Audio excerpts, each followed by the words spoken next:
Hello, friendos. I'm sorry about the blank screen here, but I know I'm a day late on this because Veterans Day was yesterday. We had a busy day. First off, we decided to go to Frankfurt for a Veterans Day service. It was held at the Vietnam Veterans Memorial here in Kentucky. And then we went to go eat lunch, and then we came home by the time I got home, you know, it was pretty late, and I had some other things that I was getting ready for, like the Veterans Day stream where I play Call of Duty Modern Warfare. Go check that out on Twitch.com.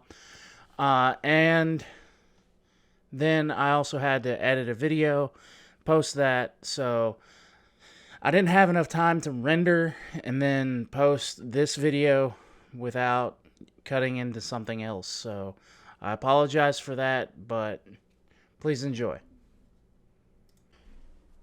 Hello, friendos. Welcome back to another episode of Frosty Talks. It's a little bit special today because I'm going to be talking a lot about the military and what that means to me, what maybe the good, the bad, and the in between. So a lot of people wonder, a lot of people who don't know me, uh, wonder what I did, because a lot of times I don't think they see me as a veteran. They see me as just this person, but I let them know that I'm a veteran. I am, and this is going to be headed off by the by me saying, in no way do I hate serving, and that's going to be 100% true for all of what I have to say. I do not regret serving at all. Um, where to start? So the day that I decided that I wanted to serve the United States in, I was a Army National Guardsman. Nasty girl. Uh, that's what active duty calls it.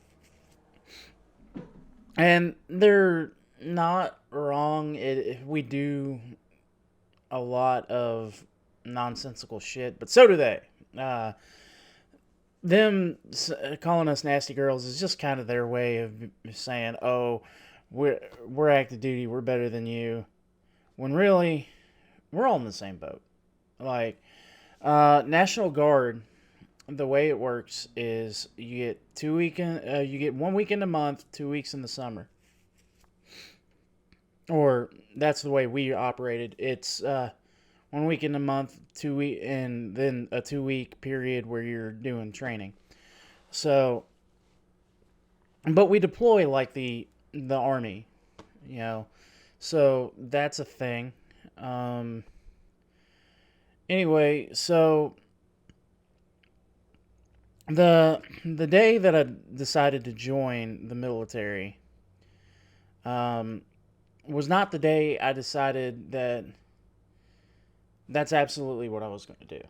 The day I decided was September 11th, 2001, when the World Trade Center was attacked. And I think I might have talked a little bit about this in an earlier Frosty Talks, but that was the day I decided I wanted to join the military. I didn't know which branch. I didn't know uh, pretty much anything else that kind of goes with that. But you all heard the story about when I decided which branch I wanted to join.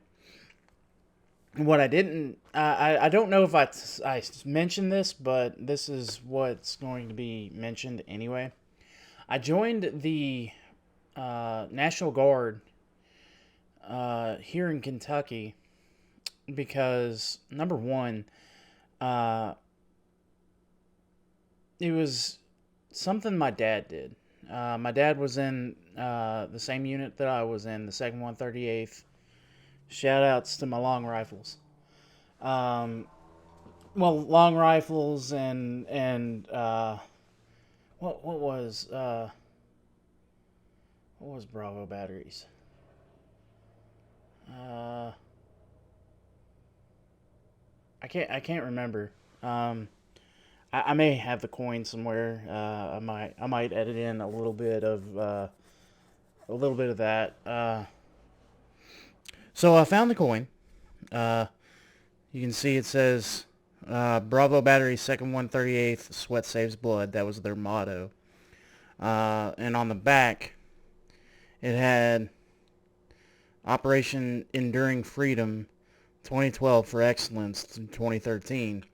It's got the arrowhead that kind of signifies the uh, Combined Joint Task Force Horn of Africa, and you can see Africa on there. It's got the captain's bars and the first sergeant's rank on there. It says Black Morgan Jack and Backbreaker Barbosa, respectively. It doesn't have the name of the Bravo battery, but it is a cool coin. And they're normally not this big. They have an inflated. The two that were on here have an inflated ego, uh, as you'll learn later. I think. Maybe you'll learn later. I don't know. But anyway, that's something I just wanted to show you guys and let you guys see because I promised it. Back to you. But I joined the military because it was my dad. The second 138th long rifles. Because that is that was my dad's unit, and that's where I knew a lot of people, and I kind of wanted to go somewhere where I knew a lot of people, because I don't take to people very well or very quickly either. Um, I would say at the end of my service, uh, I was much better at talking to people than I was when I went in, and even some of the guys there can attest to that. Um, but uh, the the moment I went in, it was November 2nd, 2015. Or not 2015, 2009. 2015 is when I got out. Uh, 2009. And I didn't know what to expect. I knew that it was going to suck. I'd seen videos. I'd seen uh, basic. I'd seen this, that, and the other about basic training and this, and I knew going into it that I was going to hate basic training for several reasons, and the biggest one was I don't really like being yelled at. I never liked being yelled at, but because I'd done so much football and in band, I you think that band you wouldn't get yelled at. It would be like this teacher trying to coax you into doing things, but it was not much different from say football training or basic training, except with basic training you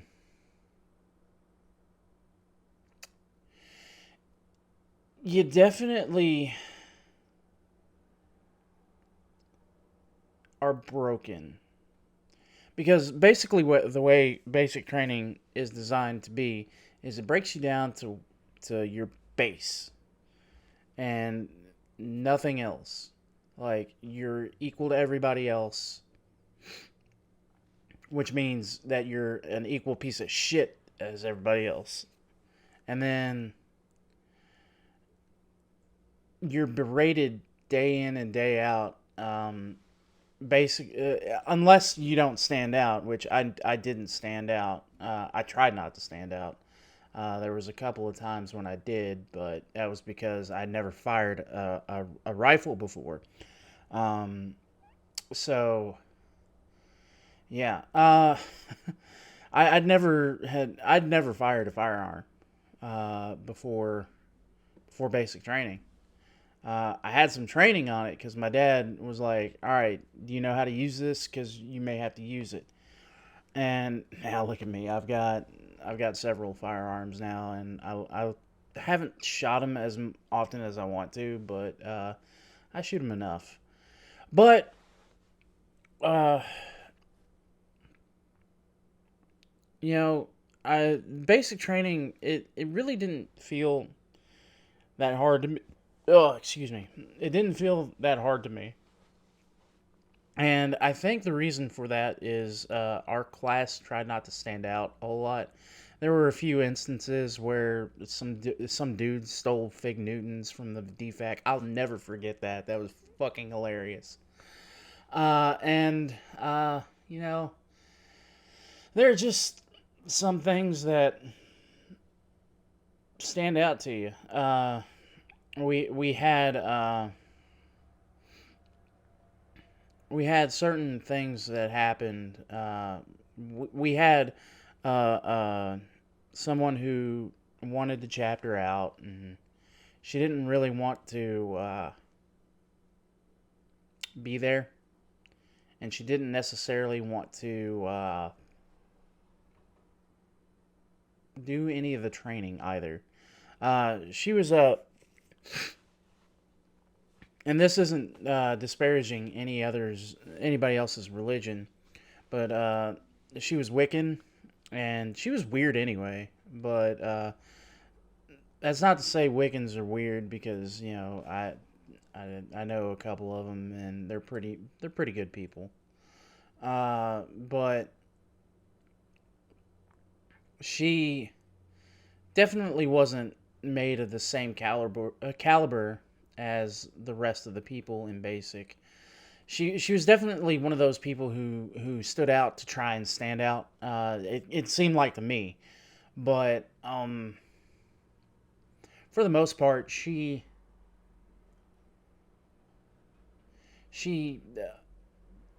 just wasn't the type of person to go through this kind of thing. And I apologize for all my pausing because I've got to remember this. This is 10 years ago that I went through basic training, so you got to bear with me a little bit. So fast forward to my AIT. I was a 25 Lima, which is a cable systems installer and maintainer. So it's a more technical job, uh, and a pretty much useless job anymore. I was running cable through telephone poles uh, because apparently the geniuses at at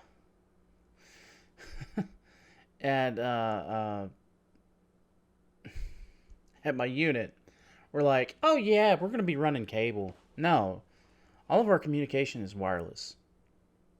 Like we set up antennas for a retransmit station, and we'll get orders from the talk and then retransmit them out to to to the guns because we're field artillery. That's what we do. But for the most part, it's all wireless, and so I learned how to set up antennas, how to set up a network, how to do this and that, and I'd already learned that in college because I went to college right after I graduated. Like it was almost a week after that I went into college, and I got an associate's degree in computer networking, and so there was that. I was always kind of a loner, back when I was in high school, and yeah, I pretty much was a loner in at the unit as well. But the problem is, my type of loner doesn't fit well in the military. I'm a gamer, as you can tell from my channel, and there's at the time, and it's probably changed now because there's more younger guys out there. There was not a whole lot of gamers out there, and we had a couple of bad apples, especially in my section. That that while yes they were funny at times, they definitely went over the line. I'm not going to name their names; they know who they are, and they probably will never watch this video. But let's just say that I ended up in the middle of the drill hall floor with my ass out, uh, and because somebody pulled my pants down, and it wasn't the ACU pants. It was the PT shorts. I don't have a pair lying around here right now. It's in the other room, but um, with PT shorts, you're supposed to wear spandex underneath it, and I was wearing the spandex, but he got the spandex too. So that was fun. That was fun, and it came to a point where I was like, I'm getting harassed by these two guys. One of them, I think it was like my second AT, which was the 2 weeks in the summer. But he had somebody had just n- nut tapped me, I guess. And while I was like, "Oh yeah, that's funny," haha. As soon as I recovered, like not even 5 seconds, he hits me, and at that point, I had had enough, and it was just becoming a little too much, and I just decided that at that point, the two guys that had it out for me the most were I didn't want to be around them, so I try to avoid them as much as possible. And one of them was a I think he was a former infantryman, and he just kind of looked down on all of us anyway. So he was kind of an asshole.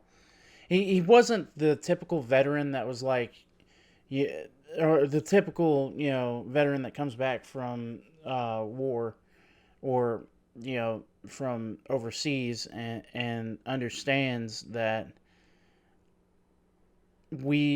I was going to be a part of the military, and that I'm different from him. Uh, if I were to put a name, I'd have to say a guy we call Pops. He was the best one to he was the best one to understand that. But well, Pops and we we had a nickname for the other guy that was always with him. He had the most glorious mustache, so I just without giving away his name, I'll just call him Sergeant Mustache.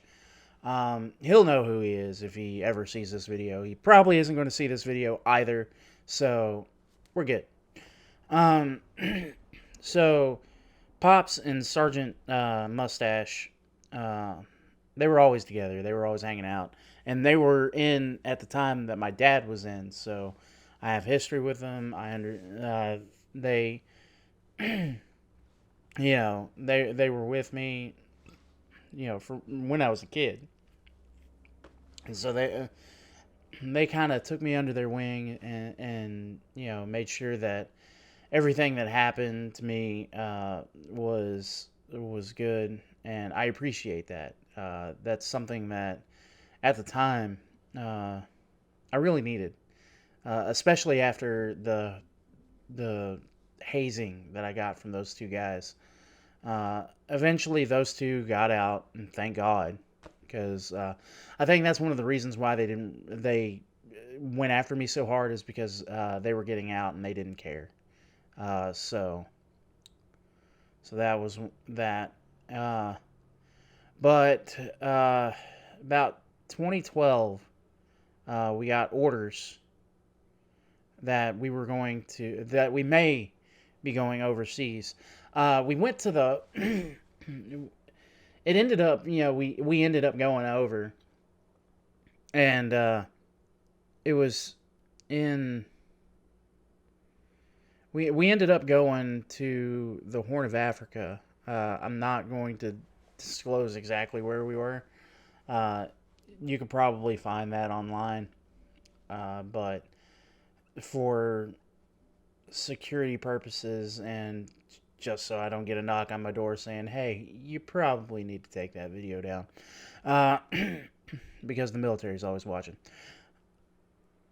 But we deployed to the Horn of Africa, and before we did, the my unit was split up, and we ended up going to the different units that were attached to the Second 138th. So it was Alpha, Bravo, and Charlie batteries. I don't think we had a Delta. Yeah, it was Alpha, Bravo, and Charlie batteries. Um, I think Alpha battery got. Oh, what mission did they get? There were several different missions that were handed out. One of them was QRF, that's Quick Reaction Force, and they really couldn't do a whole lot outside of their duties. And then we had ERF. I think that was Emergency Reaction Force, and that was everybody that was maxing out their PT tests and stuff like that. Um, so there was that, and we had missions in different other places in Africa, but they were all equally important as far as I know. But the place where we were at, it was considered a combat zone, even though it wasn't, and so we got combat pay and hazard duty pay, so that was nice. And we ended up doing. I was attached to Bravo battery, and we ended up doing uh, port duty or port security. So before before we even deployed, the military was trying to get me to do like network training and network security and all this crazy stuff. And I went to California, I went to Indianapolis to get my Security Plus certification. I still got it somewhere, but it's expired because I wasn't grandfathered in. Unfortunately, if I was grandfathered in, I would never have to renew that damn thing. But I got mine at the wrong time. Story of my life, actually. I get everything at the wrong time. So I go here and I end up doing port security. Well, we have 3 to 4 different communications people, and because I've worked on radios and stuff like that, they were like, okay, yeah, you're commo. And of course that's what I was in my original unit, but this time I was officially designated commo, right? So I would load the radios with our comsec. I would explain how to turn on and off the radios. I'd tell them while we're on mission, don't turn it to the off because you have to pass the zero eyes.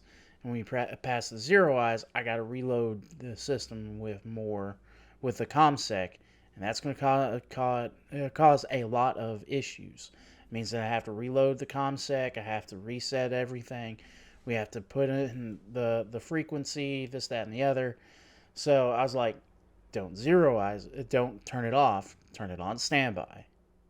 Well, they always turned it off, so because they're gun bunnies basically. What that means is they lived in their guns, because in artillery you go out to different locations, right? And your gun is basically your home, right? So you're going to be living by your gun. You're going to be sleeping by your gun.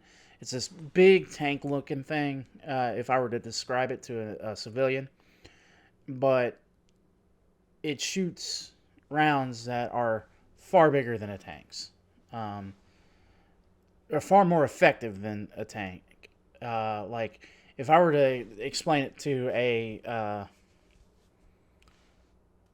gamer, a tank fires an explosive round that hits one target. The howitzers that we used fire a round that's AOE, area of effect, and we also have command called fire for effect. So there's that. But while I was on deployment, I got to eat as out on the town once or twice. I didn't really stray from American food because in all my years, I know two things. One, your stomach is not designed to try new foods in strange locations. And number two, if you do try this food, you might not get what you want. It could be very bad for you. So I stuck with American foods. If I did go out, if I didn't go out, I just stuck to the DFAC. Unless there was a Subway on post. It wasn't much of a Subway. So and the servers were Muslims, so they couldn't touch the like pig. So I don't think we had any bacon there, which kind of upset me. I was sad, but I understood. It is what it is. I think we ended up getting. They ended up getting something else while we were there, but that's neither here nor there. We had a bar on post, and that was the source of a lot of problems. We had a couple of sergeants get in trouble because they got drunk, and I believe they fought over a woman. I don't remember very well because I try to keep my nose I try to keep my nose down and out of trouble. But the two sergeants that got in trouble, they deserved it. I mean, they were being stupid.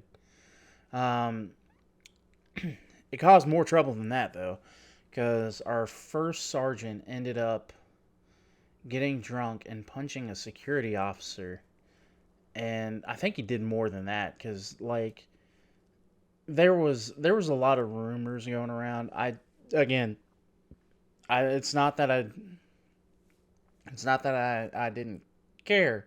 It's just that I wanted to not get in trouble and stay to myself. Because that's what I always do. I stay to myself and I don't bug people. Uh, I had a couple of friends while we were overseas.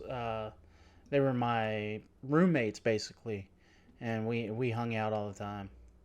And one of my roommates always wanted me to go work out with him, so I was working out almost 3 times a day. I would go to morning PT because I wasn't passing my PT test at this point because I'm a lazy son of a bitch and I like to eat. Um, So I wasn't passing my PT test. So the the PT test is not easy either. I a lot of a lot of the guys who have been in for years says, "Oh, it's easy. You should be able to max it out." I was like, "I'm a fat fuck who can't run. you're you're not gonna get me to pass." And I barely passed when I did pass, and that was a good thing. I was happy that I did, but it took everything that I had. And when I went back down to 1 days, I guess I lost some of that. I don't know. It was weird. Like it was almost like they didn't give us a chance to recover, because the way your muscles work is you tear them and then you rebuild them, and when you rebuild them, they're denser, they're stronger, this, that, and the other, right? So if you're constantly tearing them and not letting them recover, that's going to be a problem, right? So in the morning, we do like legs. At night, we do arms, and then I would go work out with my my buddy, and he turned me on to like these pre-workouts, and it was really weird because the first time I ever had it, I felt a tingling in my fingertips, and I don't think that was normal, but it was weird for me because I had never taken pre-workout, and you know, so that was it was really strange to do stuff like that. But I got to learn how to scuba dive because there was a diving course that they decided to offer us. So I'm scuba certified. I would pull it out, but it looks like crap because it goes in my pocket and stays in my pocket. I sweat and you know, ugh, that kind of stuff. But I learned to scuba dive while I was there. Um, I started language programs. I started learning languages.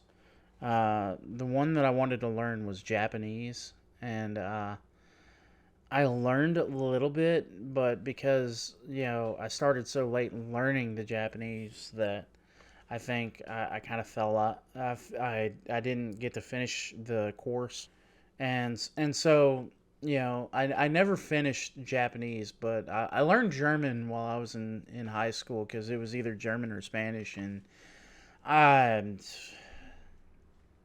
I don't really want to learn Spanish. I want to see. That's the other story of my life. I never got to learn the language that I wanted to learn, and I never was afforded that opportunity. So, and that goes. I've never been afforded the opportunities that I wanted to take, like um, with with my associate's degree, I got a class on how to build computers, but I never got to build a computer until after I was out of college. And even then, it was a struggle because the college that I went to ITT, and they never really helped me find. They've helped me find a job, but the job that I was doing didn't pay enough to pay my bills and everything. And then I ended up, moving out. You've heard the story. It was when I moved and lived with a girlfriend of mine, the most abusive girlfriend story. But I never got to learn the languages that I wanted to learn. So when I was afforded the opportunity to learn Japanese, I started to, and I didn't get to finish it. And then the Army's contract with, I think it was Rosetta Stone, ended, and so they dropped the course, and I was like, well, shit, I can't learn Japanese now. So while we were there, one of the sergeants that I worked with, he got he got a deal with Sig Sauer to make commemorative uh, firearms, and you've seen one of them. It's here. I'll grab it. It's this one, uh, where it says CJTF HOA September 2012 through July 2013, and on the top it's got our unit crest. So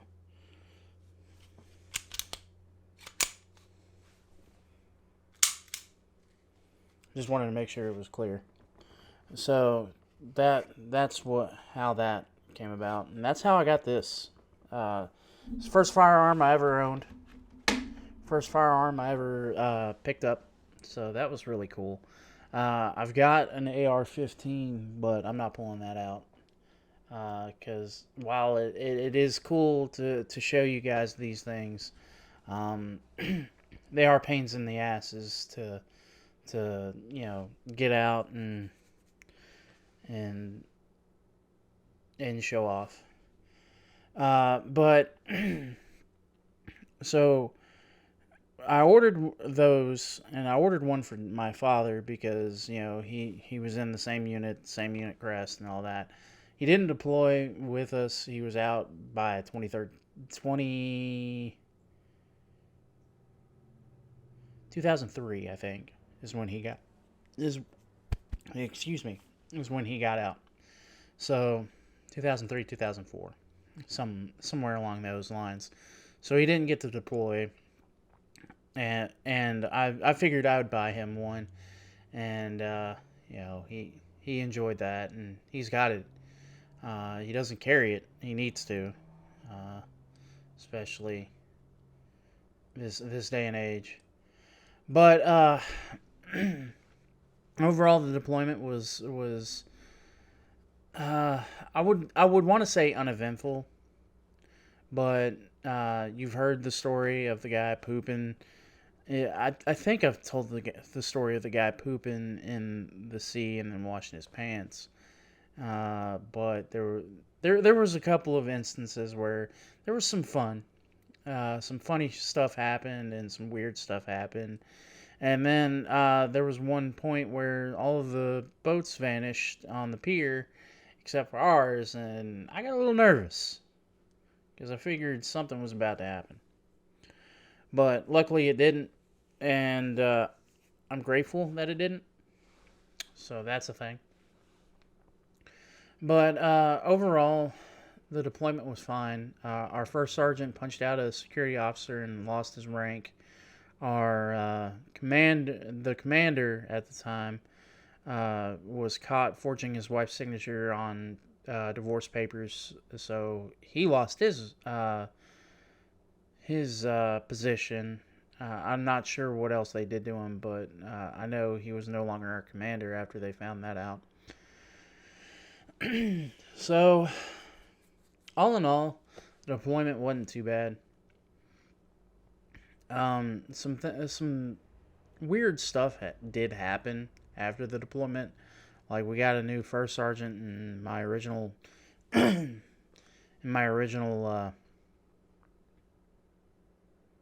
unit.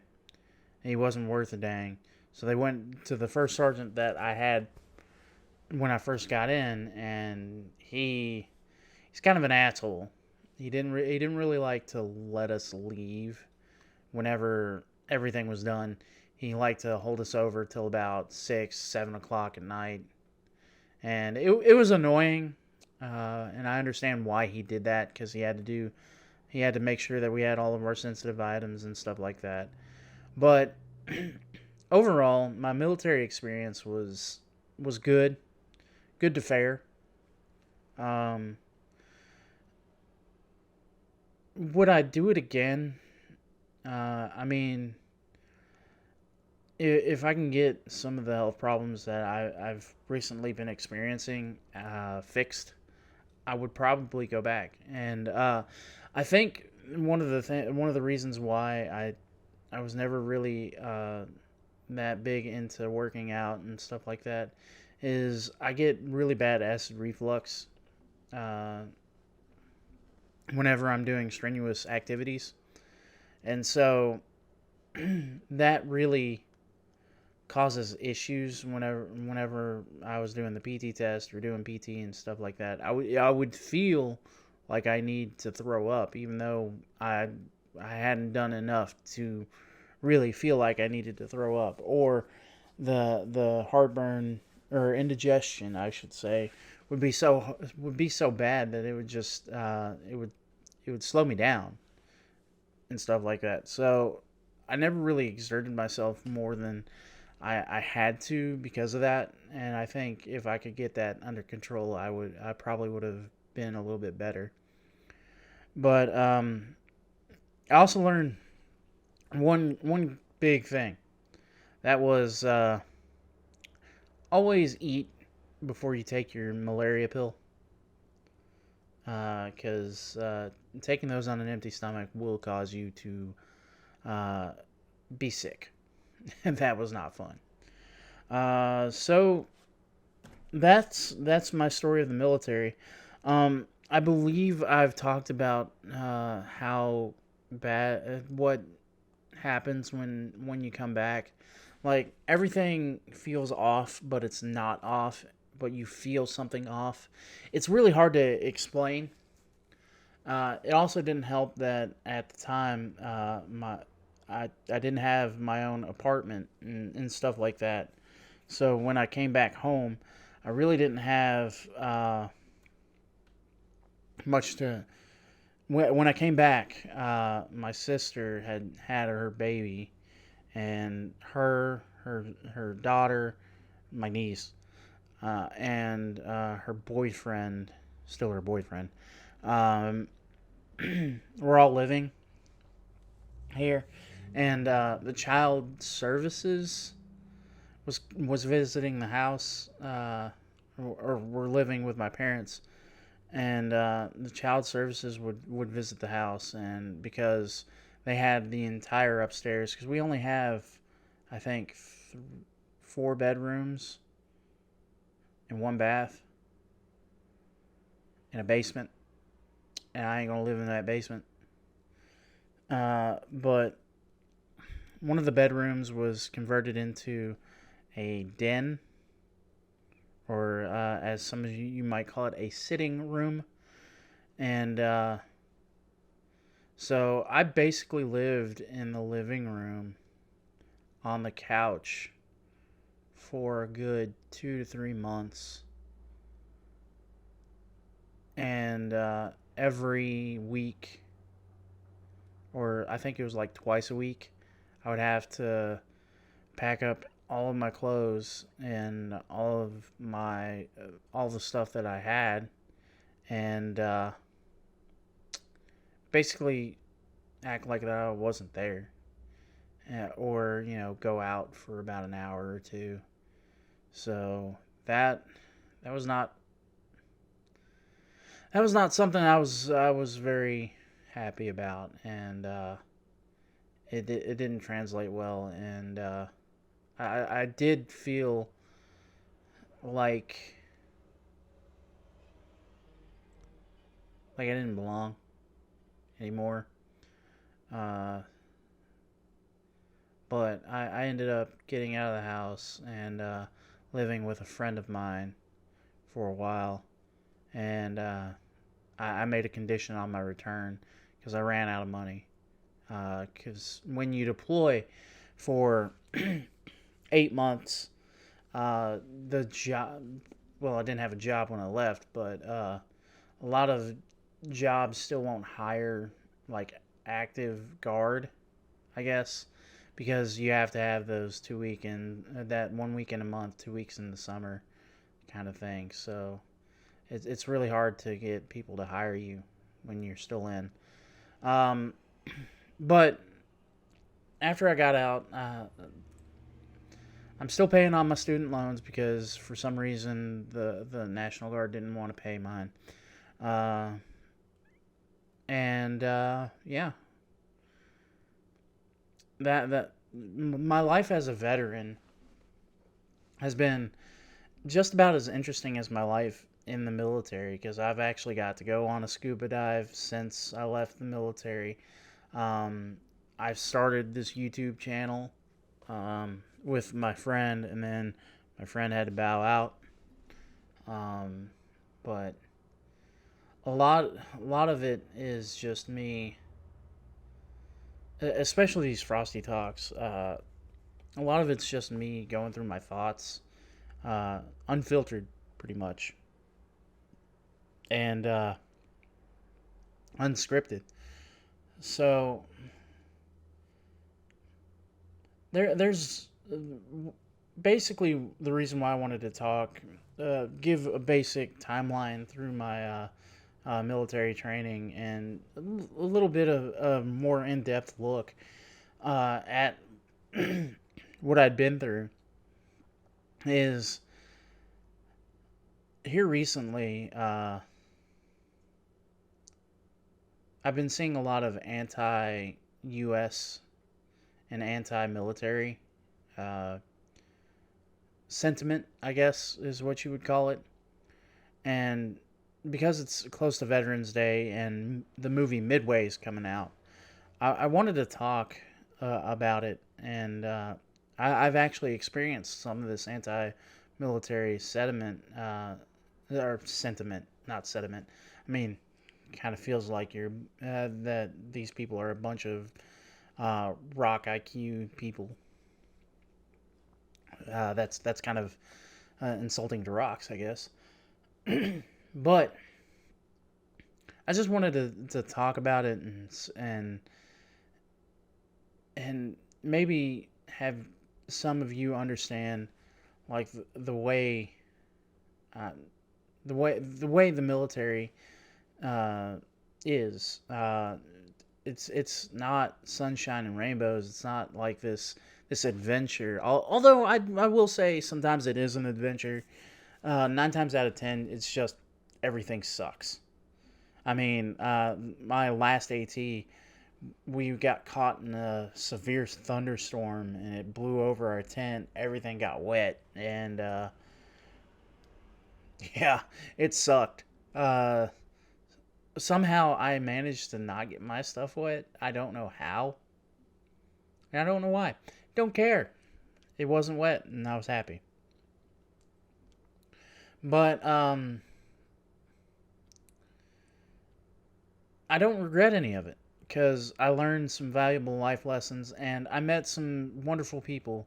Uh, Maybe I'll do a special Veterans Day video for for that, but I'll have to put out some. I'll have to put out feelers and see if anybody wants to talk about it. But anyway, guys, thanks so much for watching. This is kind of a weird thing for me because I don't really talk about. I'll mention that I'm a veteran and I'll mention some of the things that happened, but I never really go in depth to what happened while I was in the military. I'll have certain stories that I'm willing to tell all day and all night, like the poop story. If I haven't mentioned that yet, I don't know.